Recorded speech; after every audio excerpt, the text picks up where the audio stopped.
Terima kasih atas sambutan hangatnya di Penida Official. Saya siap menyajikan berita atau informasi terkini dan aktual untuk Anda.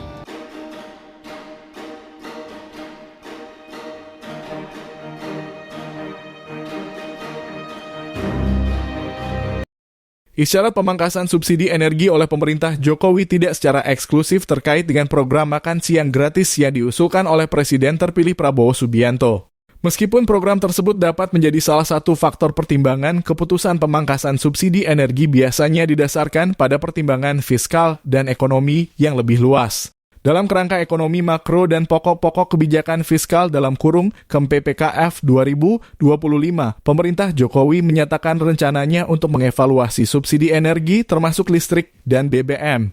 Target dari evaluasi ini adalah untuk menghasilkan efisiensi anggaran sebesar 67,1 triliun rupiah per tahun. Meskipun program makan siang gratis bisa menjadi faktor yang mempengaruhi keputusan ini, keputusan pemangkasan subsidi energi didasarkan pada pertimbangan ekonomi yang lebih luas serta kebutuhan untuk mencapai keberlanjutan fiskal. Reformasi subsidi energi yang dilakukan pemerintah mencakup beberapa langkah, antara lain, 1. Kenaikan tarif listrik untuk golongan rumah tangga kaya dalam kurung R2 dan R3, serta golongan pemerintah dalam kurung P1, P2, P3 dengan daya di atas 3.500 volt ampere dalam kurung VA. 2. Pengetatan penerima subsidi untuk LPG 3 kg dan BBM Pertalite serta solar, dengan target mengurangi konsumsi masing-masing sebanyak 1 juta ton per tahun dan 8 juta KL per tahun. 3.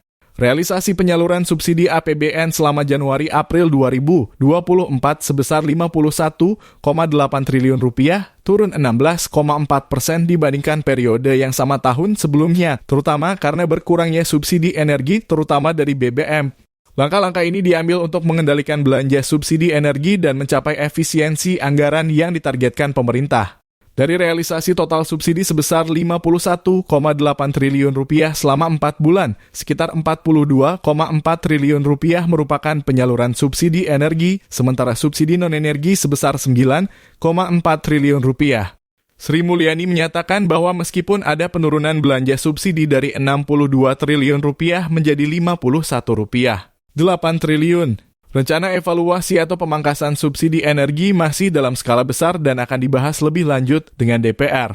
Dia juga menekankan bahwa penyesuaian penyaluran subsidi dan kompensasi energi akan mempertimbangkan daya beli masyarakat dan kondisi perekonomian. Wahyu Utomo dari Kementerian Keuangan menambahkan bahwa tantangan terkait subsidi saat ini adalah belum tepatnya sasaran penerima yang menyebabkan beban kompensasi dan subsidi terus meningkat. Oleh karena itu, reformasi subsidi dilakukan secara bertahap dengan mempertimbangkan keadilan dan efektivitas bagi masyarakat. Presiden Joko Widodo meminta agar aturan terkait pembatasan pembelian BBM jenis Pertalite dan solar subsidi segera diterbitkan melalui revisi Peraturan Presiden No. 191 Tahun 2014.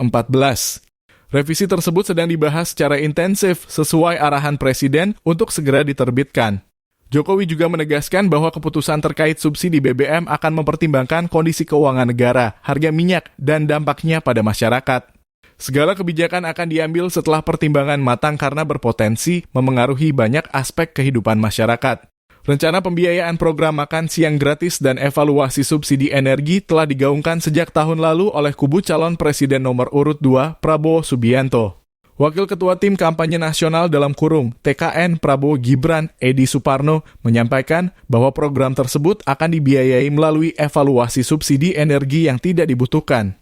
Dia menyoroti bahwa sebagian besar subsidi energi dinikmati oleh pihak yang sebenarnya tidak berhak menerimanya, seperti masyarakat, mampu, dan industri. Maka dari itu, evaluasi tersebut akan memastikan subsidi energi lebih tepat sasaran, khususnya untuk mereka yang membutuhkan, seperti UMKM. Presiden terpilih Indonesia Prabowo Subianto telah mengungkapkan strateginya untuk membiayai program makan siang gratis melalui APBN. Salah satunya adalah dengan memangkas program yang dianggap tidak esensial, sehingga anggaran dapat digunakan secara maksimal untuk mendukung program tersebut, termasuk juga program susu gratis. Meskipun demikian, ada kekhawatiran dari para ekonom tentang dampak pemangkasan subsidi energi terhadap perekonomian Indonesia, khususnya terhadap konsumsi masyarakat. Direktur Eksekutif Center of Reform on Economics dalam kurung KOR, Muhammad Faisal, berpendapat bahwa rencana pemangkasan tersebut dapat berpotensi menurunkan daya beli masyarakat, terutama di tengah kondisi ekonomi yang sedang melemah.